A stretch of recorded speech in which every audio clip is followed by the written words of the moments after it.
The Bolivian Geological Institute, Sergiotech Min, believed that sometime between 5 and 30,000 years ago, a meteorite crashed into the Bolivian Amazonas jungle.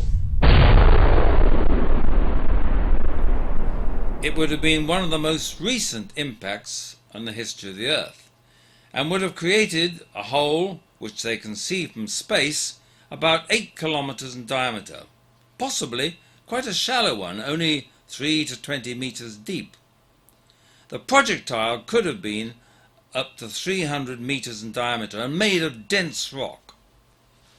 It would have impacted at about 100 kilometers a second, probably striking at about 45 degrees into the sedimentary rock of the basin, and create an explosion equivalent to 1,000 megatons of TNT, and a hydrogen bomb is equivalent to 1 megaton. And this indeed would have been comparable with the explosion of the Krakatoa eruption in 1883. The fireball that this phenomenon would have created would have been visible to any men who happened to be around at the time, for it would have been 17 times larger than the sun as it came in through the sky, and all life within 50 kilometers of the crater would have been destroyed. A study of this crater would make an important contribution to determining the frequency of such frightening strikes on our planet. The effects of such impacts are important in biological and geological history of the Earth, and consequently this unusual structure is of considerable scientific interest. If it was proved to be one of the youngest impact craters, man could have seen it arrive, and the event could be indicated in South American folklore. Furthermore, it's believed that industrial diamonds and sapphires might have been created by the impact.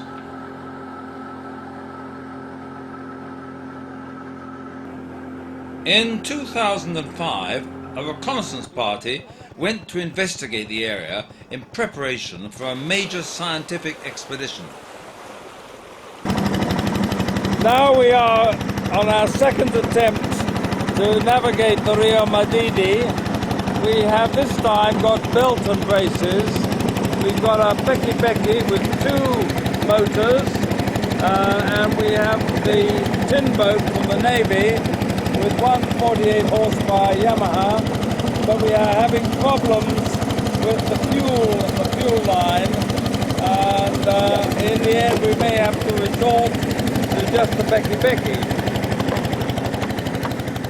The nearest point we could get to the crater was the small village of Ojaki, the home of some 130 Brazil nut gatherers from the Turkana tribe, and they're very proud of their school.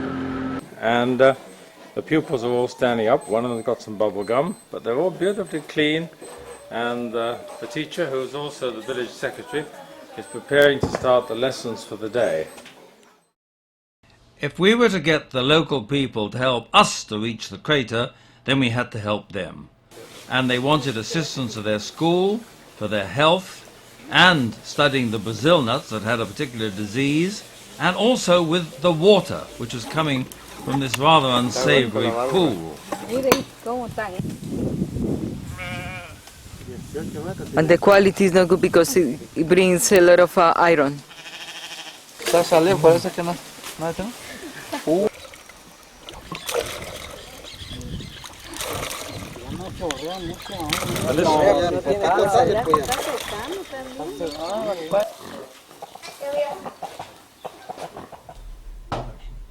In Ojaki, we saw an extraordinary dog mentioned in a book, Exploration Forces, about this region, and he recounts meeting an unusual type of dog.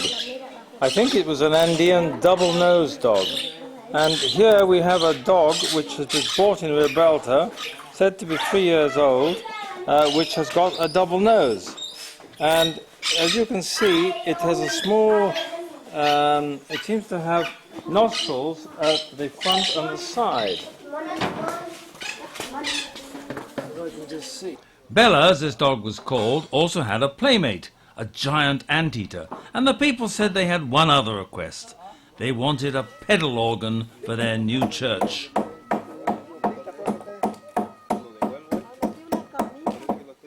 And so we set off up the trail that led roughly in the direction of the crater. Don Renato, the village president, and his wife took us in their tractor. We were very lucky that we had some Bolivian navy with us, because there'd been a conflict between the people of Ojaki and rival Brazil nut gatherers, which had ended up in a shooting war in which 4 people had died. So it was still a very tense area. Well, we've come quite a long way now, and I should guess we're about 10 kilometers from the crater. And in crossing a small log bridge, the rear wheels of the tractor have gone through the bridging, and we're now having to lever it up somehow and get the tractor back onto the road, and then I imagine that they'll unhitch the trailer, get the tractor across, push the trailer over or something like that, and then hitch on again. A tricky moment, to say the least.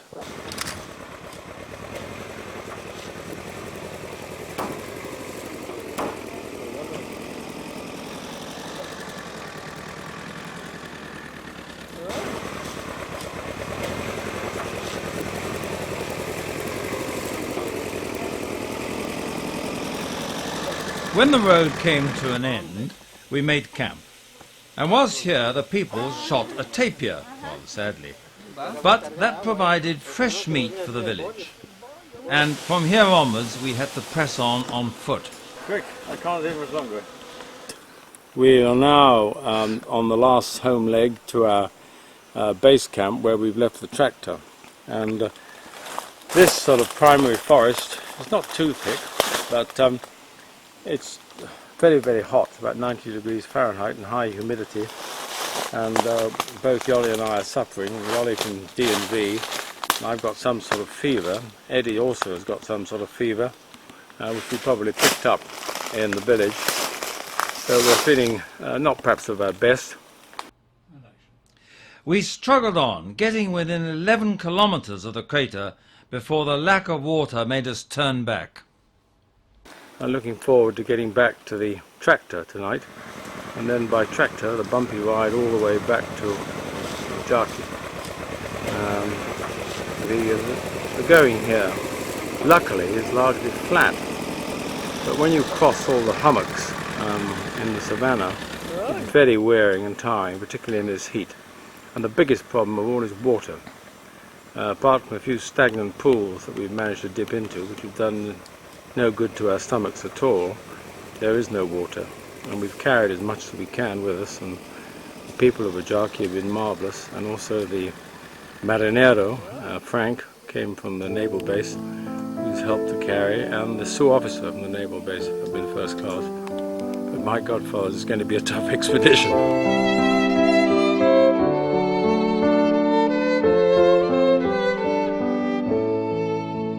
And now the Scientific Exploration Society assembled a 24-strong team from Britain, Australia, New Zealand and Colombia. And we included an economist, doctors, cartographers, a photographer, an insurance consultant, a Royal Engineer geologist, a software developer, engineers, paramotorists, a company director, musicians, an accountant, a metropolitan policeman, a banker and students.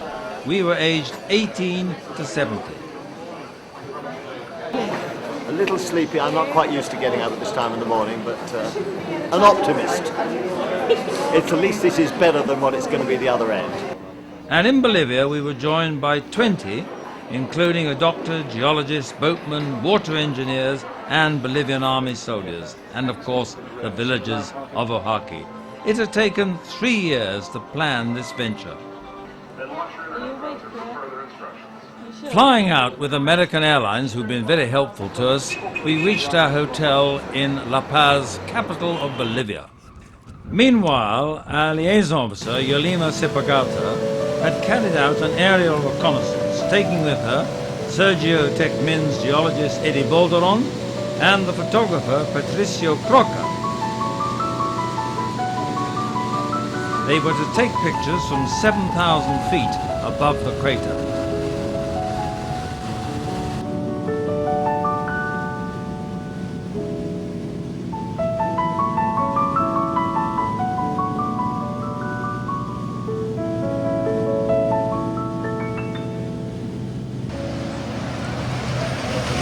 all the way from Dorset, the incubator that's been given to the clinic in the village of Mapiri by the Scientific Exploration Society, now being lifted on, and hopefully it will make the journey over some pretty rough roads all the way to Mapiri on the Rio Kaka.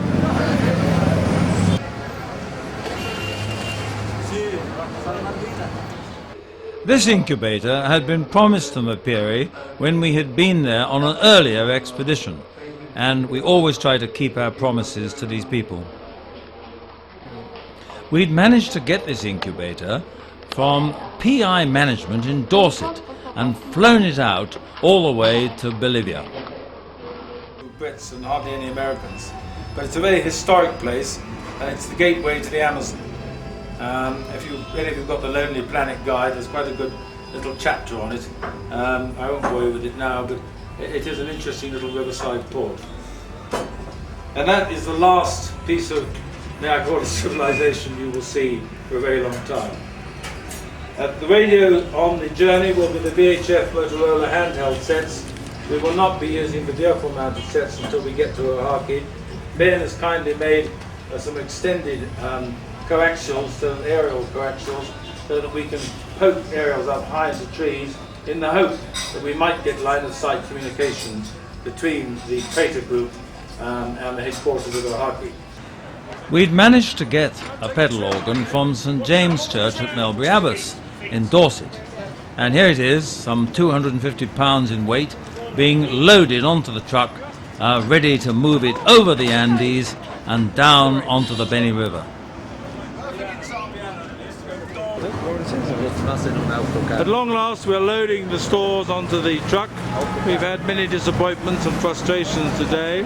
Truck's breaking down, the kayak has gone back to Cochabamba, the boats were late in starting, but now at last we have a 6-ton transport vehicle which is loading up with all our ration stores and all the community aid equipment that we are giving to people down the Beni River, and the organ.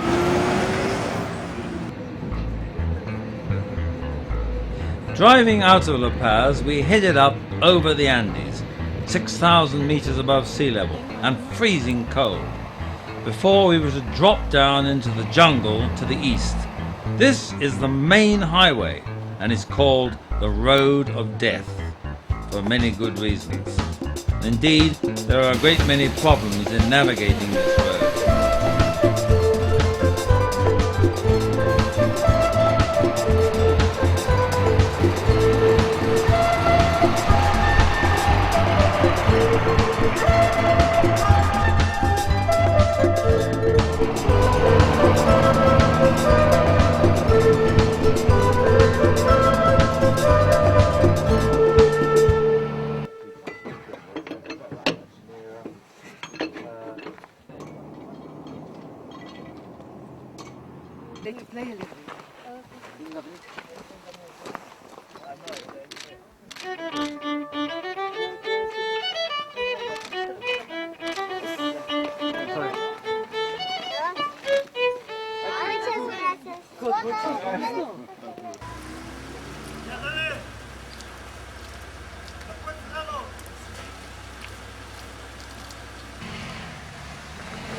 We are about to leave the little hostel we've been staying the night in Teoponte, a luxury villa if ever I saw one, but there is some electric light some of the time and there is some water some of the time, and there are a few fleas in the beds, but apart from that it's a great little place and something I thoroughly recommend to any executive who's feeling overstressed and tired, exhausted, restless in London, to get out here and see the wild side of life. Now, on board we have the great truck that has brought a little bit of hand baggage down from La Paz, and that is now, we hope, going to convey it all to the boats, which we hope are on the river, but we haven't seen them yet. And we shall then start on the journey down through the rapids and the gorges to Rurrenabaque. Now we are at the boat harbour, if you can call it that, at Teoponte.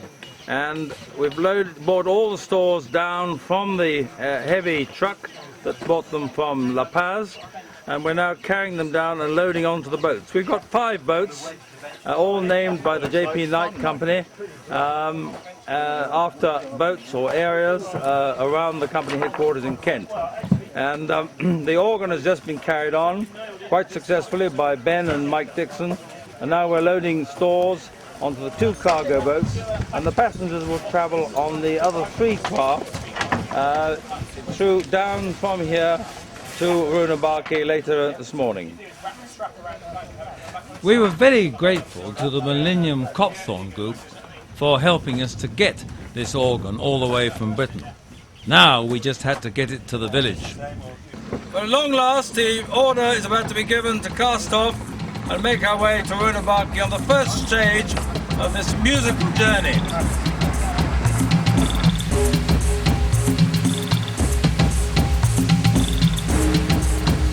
Setting sail with our flotilla, we pass through the gorges of the Rio Beni.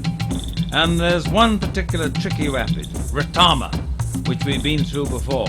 Fortunately, the water was high and we passed through without too much danger.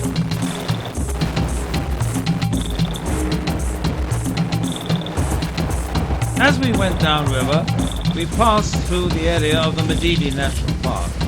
And sure enough, there was a large male capybara sentry out to watch us go past.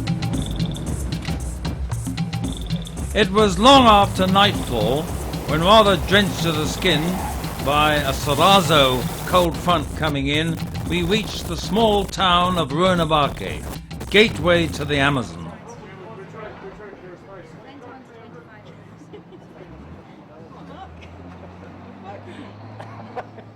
Make love to the camera. Whilst we were reorganizing ourselves in Rurrenabaque, some of our party visited the lodge of San Miguel del Bala, which is in the Madidi National Park. And here our geologists were able to study a fascinating ravine, and the rest of us could see some of the incredible wildlife that you see along the river and in the jungle.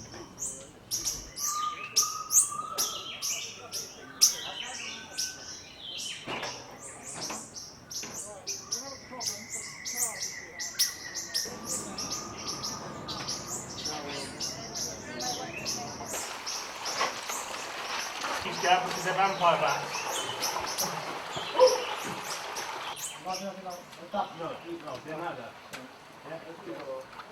We were going to need some road transport once we got to Ojaki. The kayak that we'd ordered through a friend in the Bolivian army sadly had failed to reach us. But we were able to buy a second-hand and rather old Toyota Land Cruiser. We're going to go for the width. And I think what we ought to do is measure the wheelbase. Yeah. The wheels. Wheel. Lander over in the front, Julie on the front of the other one, and 12 barrels, picture on the other one as well. I just found, as I was saying, push the nails away when it's catching. After one leaves Rurrenabaque, there's nowhere to get fuel. So we had to load up with all our supplies here. And we were very lucky that Air BP had generously given us 6,000 litres, which we were now to take downriver with us.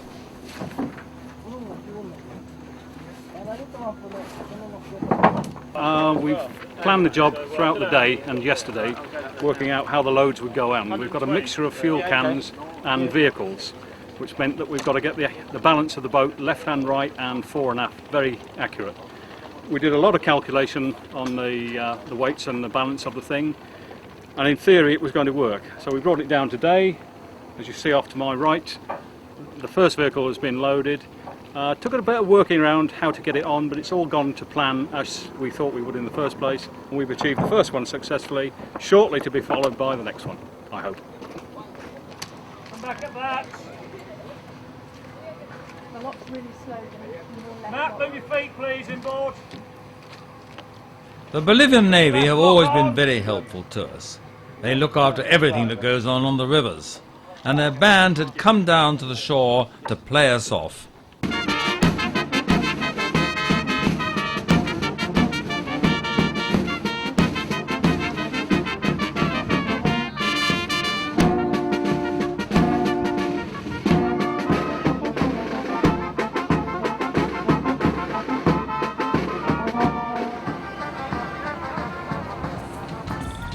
Logs and trees brought down by the flood are a constant hazard on the Rio Beni. But I was also rather worried about the stability of the craft, particularly with the highly loaded Toyota Land Cruiser.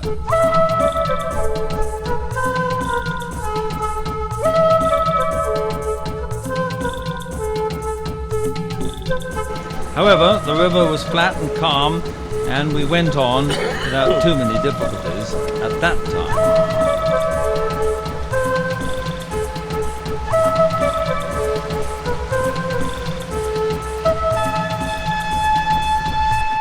Our first stop downriver was at the little village of Fatima, which we'd visited on a previous expedition. We'd promised them we would go back and have a look at their water system, and we'd come here to examine the pump, which sadly wasn't working. Okay, so we've got these engineers here, Julian and Ben, having a look at the village's power supply, which is a generator, which goes to electric inverter, which powers all these electric lights. No va hasta el plan. 21 meters. Yes. They don't put it on.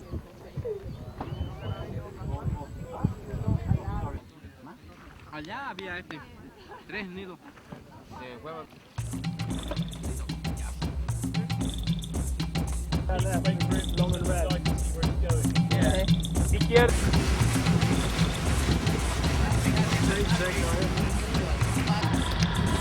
We've been having some problems with the motor on Kiwi, which is carrying the Julie vehicle, and Carla and Kite have now come alongside and are pushing her along whilst the engine is being repaired.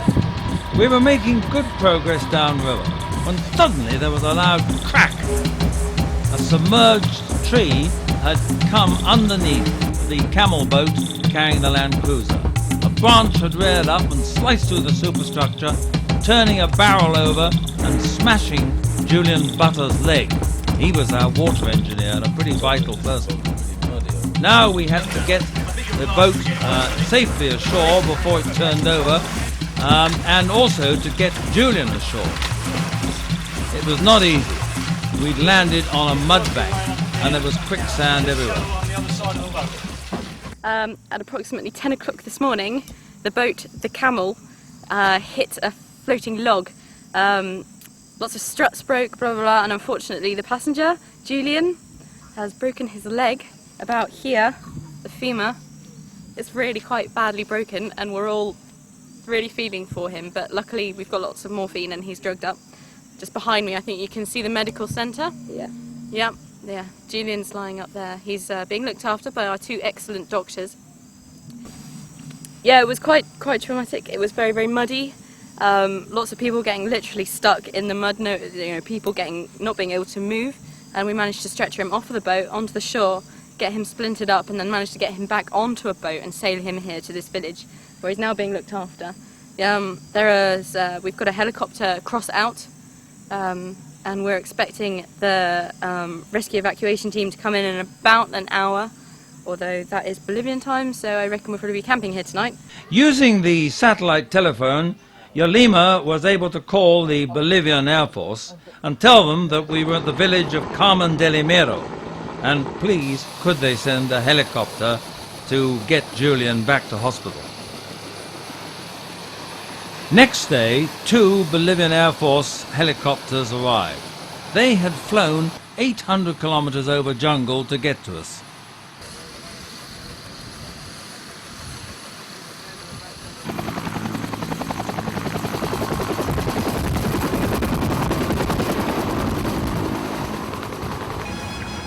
And now we sailed on down the Beni River.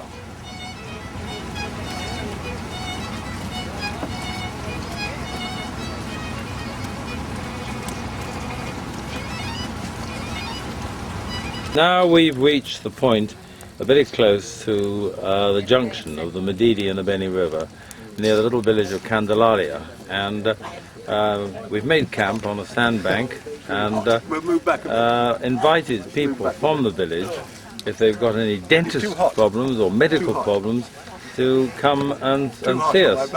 And as a result, one or two have come in, and one or two came, took one look at us and fled. But here we have a young man who is about to have his tooth dealt with by David Daniel and John Holmes. And there on the beach we've got another young man with an injured foot being dealt with by the doctors. So we've got a little medical clinic going on this sandbar beside the Beni River as the moon is rising into the sky, and it's a wonderful full moon and lighting up the beach. And of course we've got this gorgeous fire as well, which is cooking us alive. We're now entering the Madidi River, and a great many logs and fallen trees in the water. We're just edging our way through the obstructions.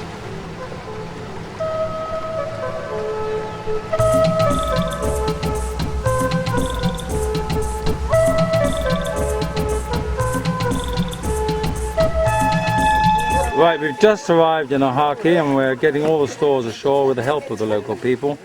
And the next big object is to get the organ up the hill. Bala, the double-nosed Andean tiger hound that we'd seen on the earlier records, had died. But she'd produced some puppies, and one of them was Zingu, who was there to greet us.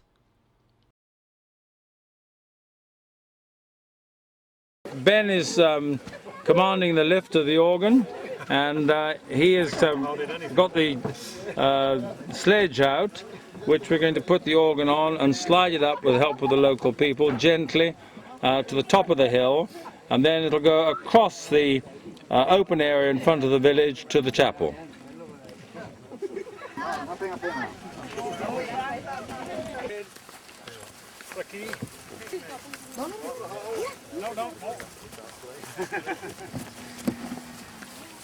Shout for the pit on the left. So make sure you got the lighting on the face. We're now at the church, having hauled the organ across the open area in front of the village, and about to open the box and see what's inside. Big unveiling, I think we asked him probably to fix it up in the morning. Is that it?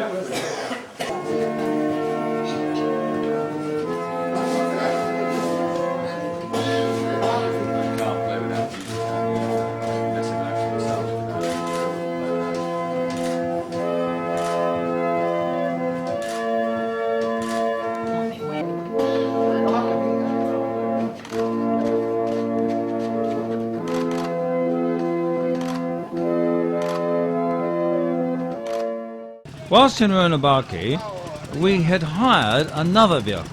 This was a Julie, a Chinese three-wheeled dump truck that was to prove invaluable to us.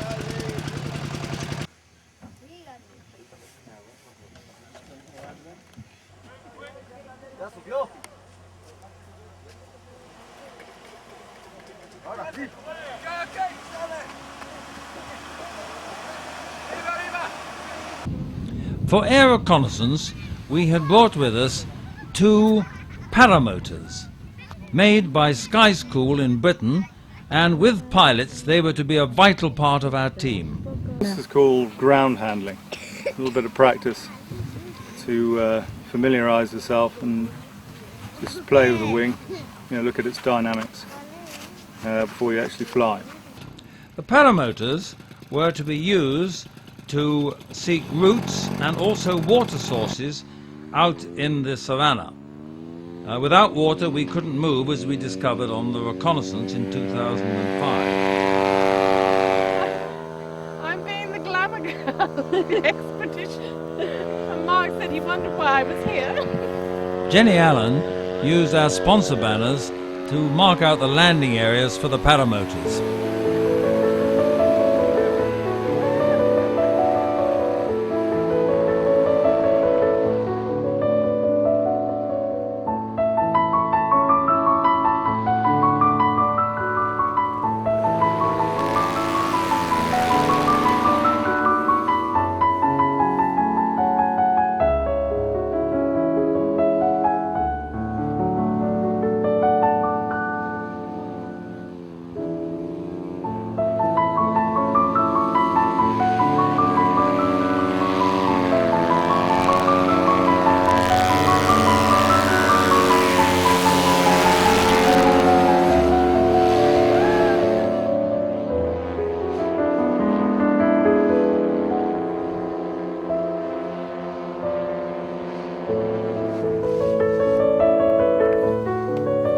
Yeah, by paramotor, and it was wonderful, if not a little bit bumpy, but it was very good, very nice.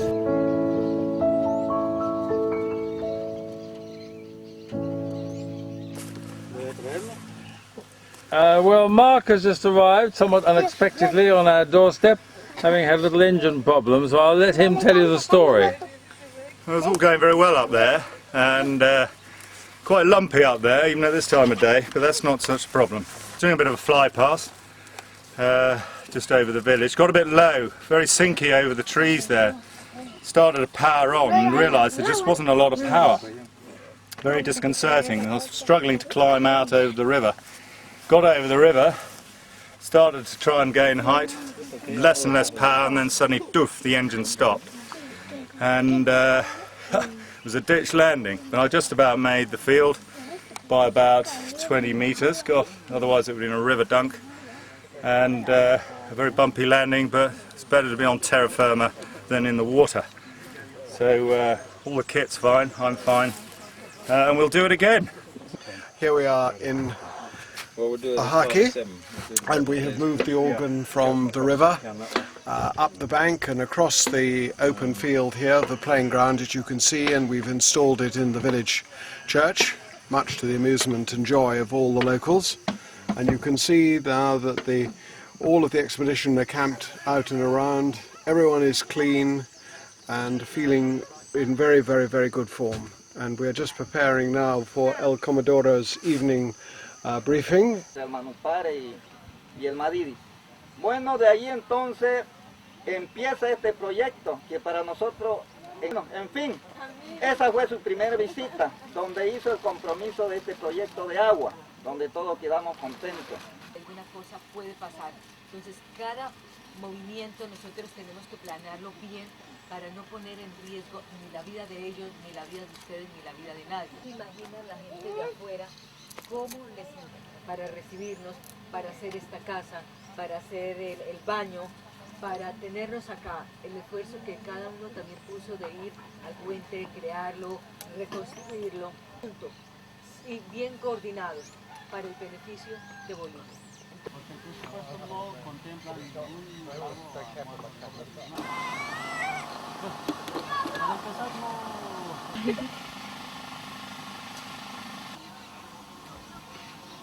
Zingu, our double-nosed guard dog, kept an eye on things. The scars on Zingo's face indicate some of his tussles with the wildlife of the area. A white-collared peccary appeared in the camp, but luckily this was a pet and not aggressive in any way. We named him Gregory. There were other pets there too, and Klerov found this baby tapir to make a fuss of. The route through the jungle was some 30 kilometres of fairly easy going, plus 20 kilometres of really tough walks through the pampa. We're now at the bridge over the Wisha stream. The bridge was originally here, was either swept away or sunk down into the depths, and the local people of Ojaki, helped by their team, are putting in a new bridge to get our vehicles forward and onto the crater. This has been really quite an extreme effort, but the locals are very good at building bridges.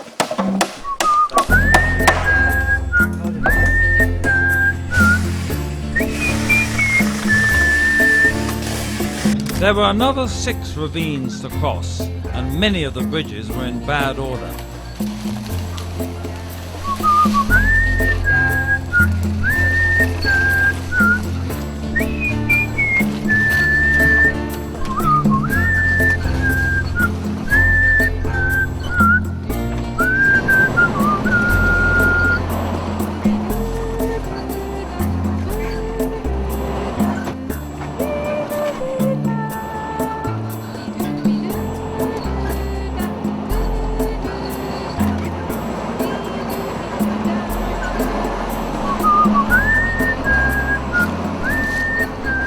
This is the worst bridge so far, yeah. This is the bridge that we had a wheel event went off the other day. Unfortunately, we managed to dig it out.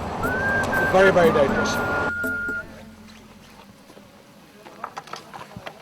This is onions, garlic, sausages, morojan, cumin, seasoning. What else have we got? Cajun pepper. Oh, it's all the flavours all basting away in here.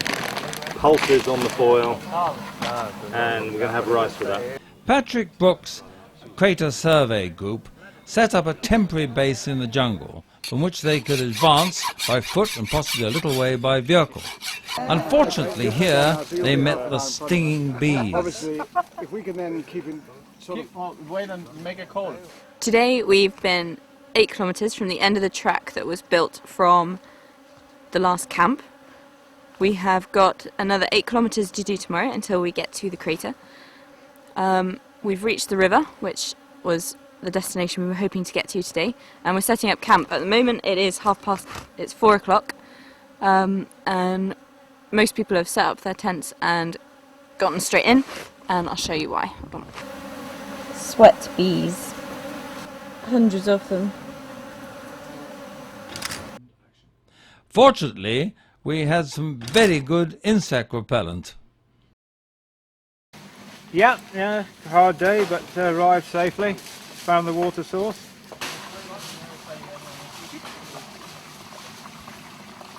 That's right, James, yeah. So that jungle in front of us is jungle until that little open bit again. Yeah.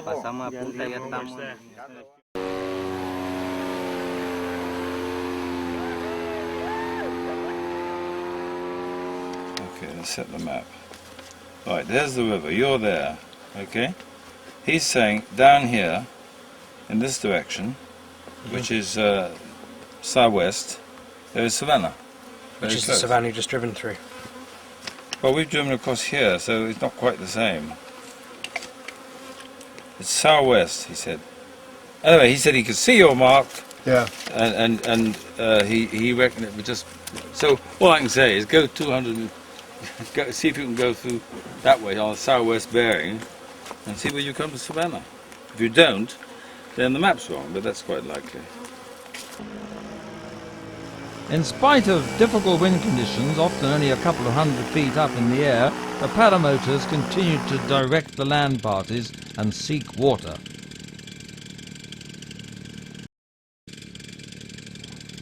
The problem is that the pampa or savannah was covered in these metre-high hummocks, which were pretty difficult to get through. And also in areas there was tall, high grass above that. You couldn't really see where you were going, and there were also quite a lot of rattlesnakes around. The local people set fire to the pampa to help us get through, but there were no way that vehicles could get through there. It all had to be on foot and carrying your water.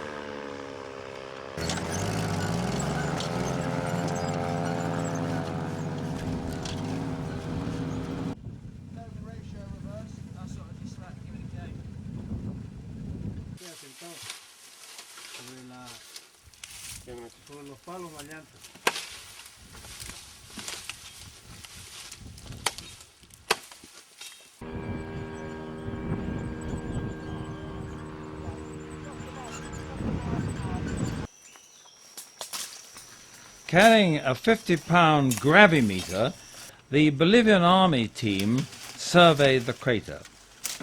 They were studying the structure of the Earth and found that inside the crater the strata had a series of ripples, whereas outside the strata was smooth, and this indicated that the crater had indeed been caused by a meteorite. 4 kilómetros. 4 kilómetros.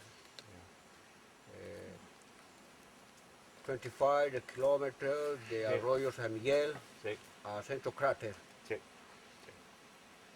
San Miguel a Pampa, 4 kilómetros. Y medio. Medio. Good? Bueno. Very good.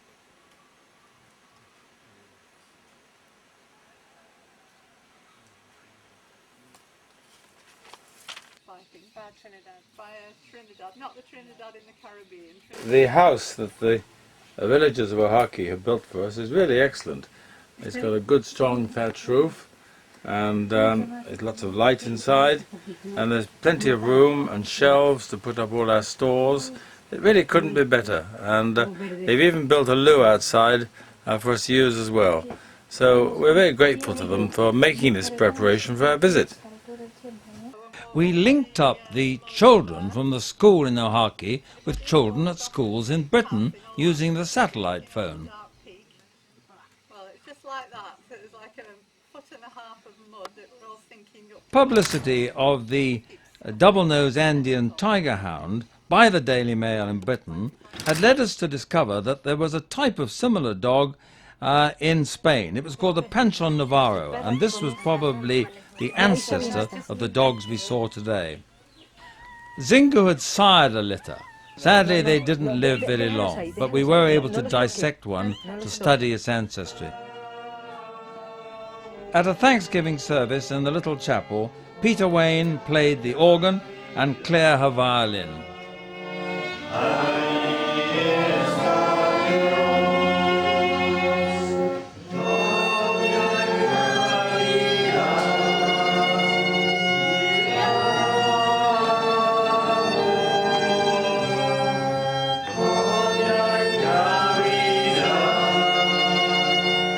We're now looking at the early stages of the tower that is going up to hold a large water tank, and that will be the reservoir for the supply to the village.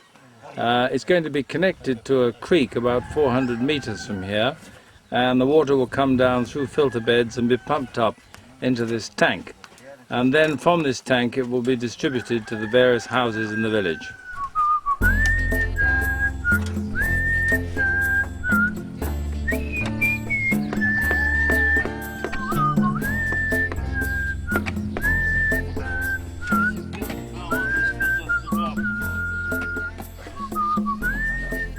We all helped to dig ditches for the water pipes to go to the houses.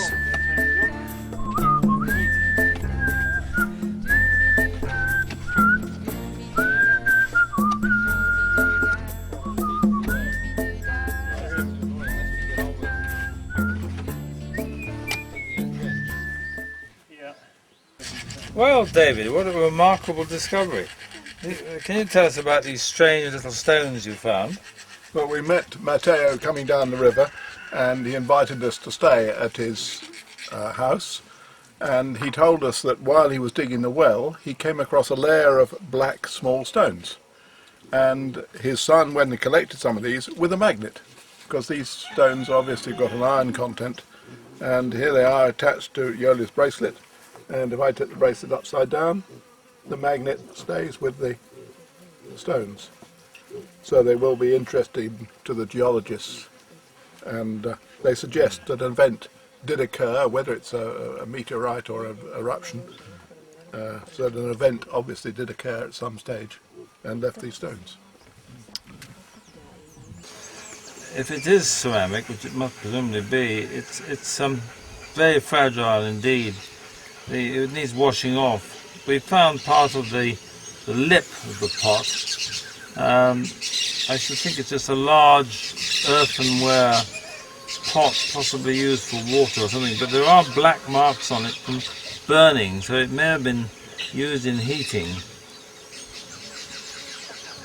These ceramic artifacts were later dated when we got back to La Paz, and they were found to be up to 5,000 years old. And it's possible that these are the remnants of the people who lived here and might have been destroyed by the meteorite.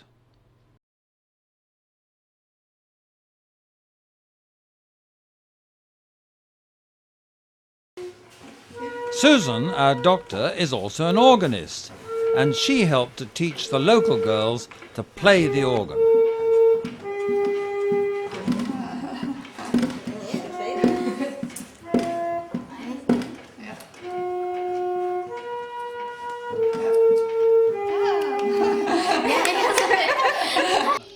All the village schools were terribly short of educational material, and it was thanks to the support of the Patino Foundation, Allen Rivers and Clifton College that we were able to supply them. We also took a load of crayons commissioned by the tug operators J.P. Knight.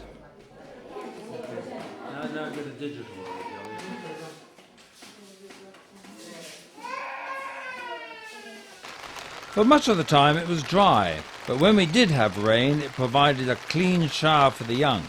But we also had some fearfully cold weather when the Saraso came through from Antarctica, and the temperature would go down from 40 to 9 degrees centigrade. We took out 600 pairs of reading glasses and gave these to the older people. They use a needle and thread to test their sight. ¿No?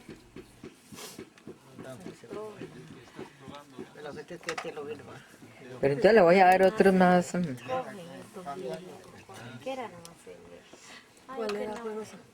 A ver, ¿y tú? ¿Ves con ese? Coge la revista. Tú coge la revista. ¿Ese le hace a usted? La revista, la revista. Y el coso. Agarra la revista y... ¿Dónde estaba su cuero?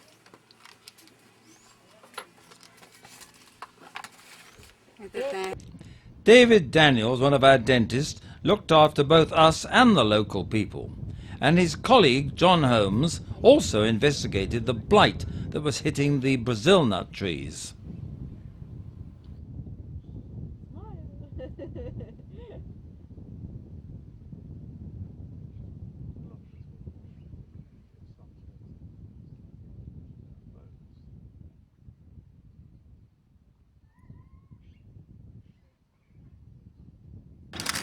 John found that some of the trees were covered in these yellow caterpillars, and he's brought back samples to have them investigated in Britain. The work by Dr. Jorge Aguirre of Bolivia and also by Dr. Susan Booth was greatly appreciated by the people of this area. Is he wheezing? Up the Madidi River, there lives an American called Mateo Nichols and his German wife and their family. They're at a homestead, and being deeply religious and having a self-sufficient life, they live there very happily. Well, this is the school in which Mateo's children are taught. He has 10 children, and up to the age of 15, and Charlotte, the teacher, has the taxing task of actually teaching them all at different levels. And this is her classroom, and outside is her marvellous little garden where she's got tomatoes and onions and things that look a bit like cabbages to me, and lettuce. And this, of course, is a very fruitful garden for the people who are living in this tiny little settlement.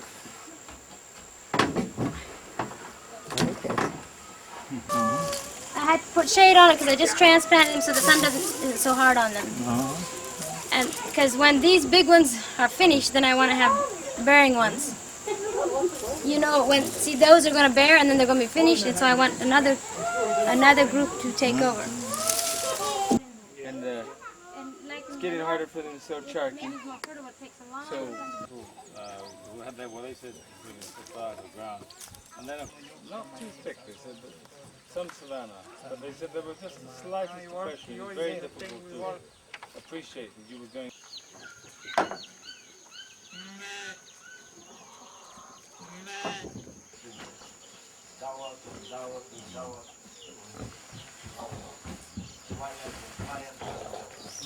On this trip, we'd taken with us Francisca, our outstanding cook, who'd been with us on previous expeditions and had come with us downriver. Back in Ojaki. We're pulling up the cement to fill the shuttering for the water tank that is going on top of the 30-foot tower. This is a pretty labor-intensive job, and they've got 2 bucket systems going.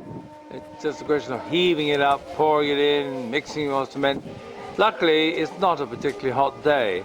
The sky is fairly clear, but we have had cold weather for the last few days, and it's still mildly chilly for this place today, which is probably a good thing for the workers. And in the background, we've got the organ practice going on. And one of the ladies, Nellie, is being taught by Claire, or Clarita as she is now called here, Claire Roth, who's actually a well-known violinist and also plays the organ.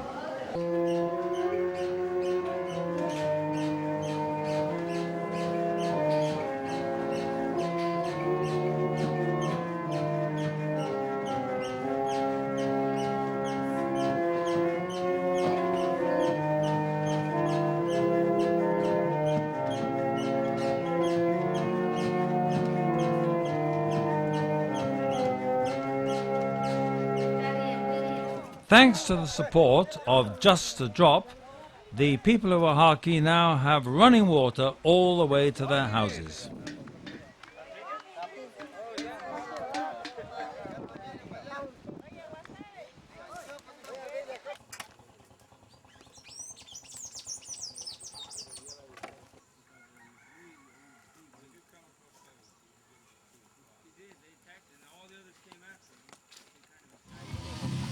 The villagers very kindly laid on a farewell feast for us before we departed.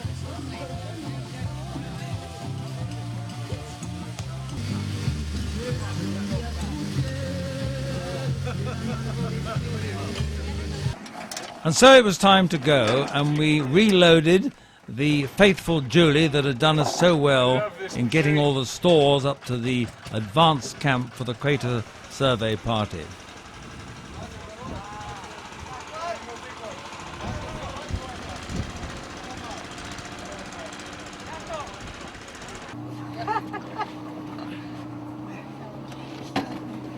That was one hell of a sandbag. Yeah. Less than a foot deep, actually about 6 inches. Jinx it with the photos, Jenny. Take a photograph.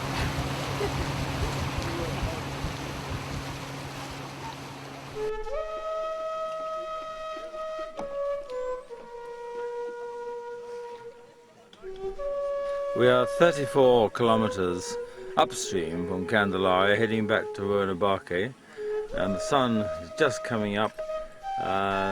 It's been a reasonably cool night, but the sky is clear, and we are looking forward to a clear run, hopefully, at least 150 kilometers, with a stop at Candelaria to deliver school books, either late today or early tomorrow.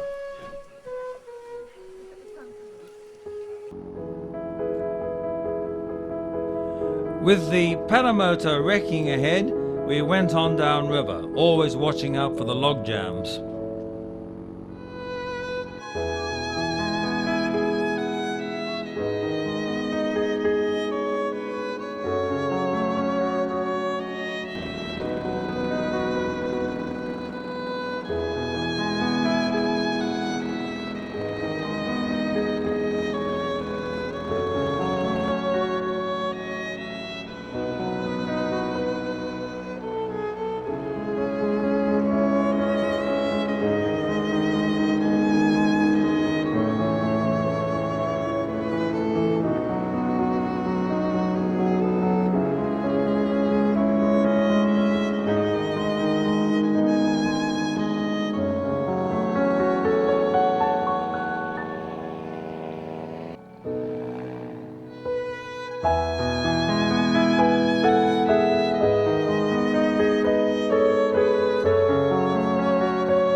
Whether it was the change in season, I don't know, but on the way home we saw hundreds and hundreds of caiman. We hadn't seen any on the way up.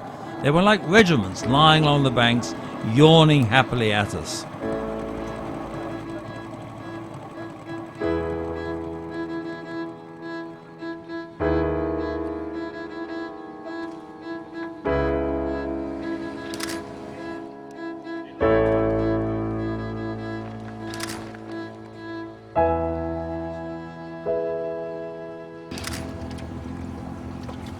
The engines were constantly hitting logs and pieces of timber in the river.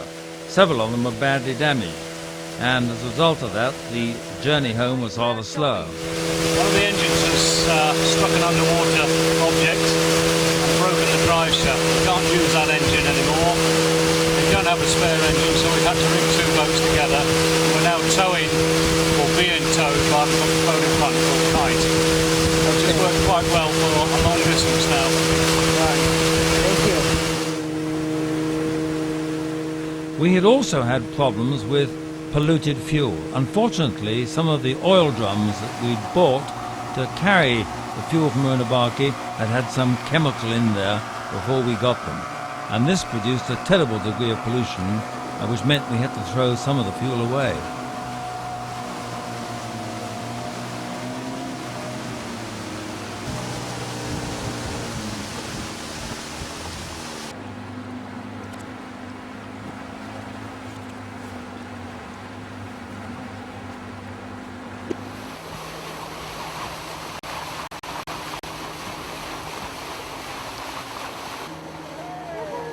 As we approached Rurrenabaque, the Andes loomed up into view, and we awaited the next stage of our journey home. And, this is the end of a very, very long journey. Thankfully, our flotilla has come through, although we've suffered damage to engines and we've had one or two casualties. It's been a most successful expedition, and I hope that people have enjoyed it. But the great thing is we've achieved our objectives. And I'm sure we've done a great deal to help the people of the Beni and Madidi rivers. Very happy.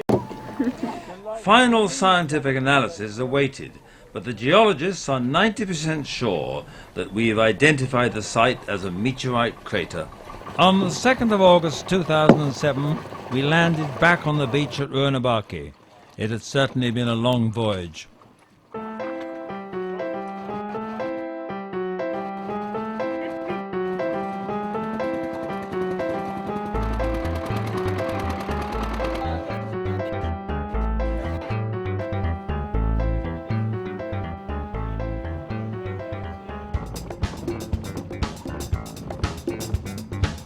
After our traditional burn supper in Rurrenabaque, we boarded a coach to head our way back up the dreaded road of death to La Paz.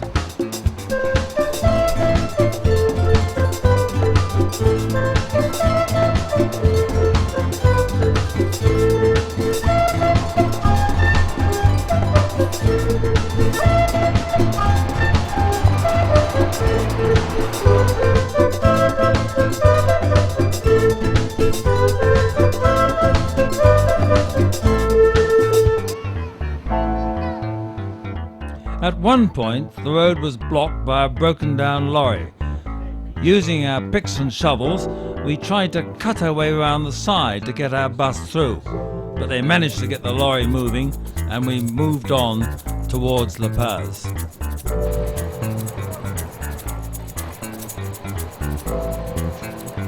It was midnight, and there was this almighty crash. Our bus had somehow struck the side, and we believe a bottle had got stuck under the brake. But we careered down the slope, and in the headlights we could see the inevitable collision coming. After 500 frightening yards, our co-driver swung us into the cliff, where we stopped abruptly with a loud crash. A number of people were hurt by flying glass, but we managed to load everyone over the next 12 hours onto various buses that were passing and get them all safely back to La Paz, where thanks to the help of the German hospital our casualties were looked after.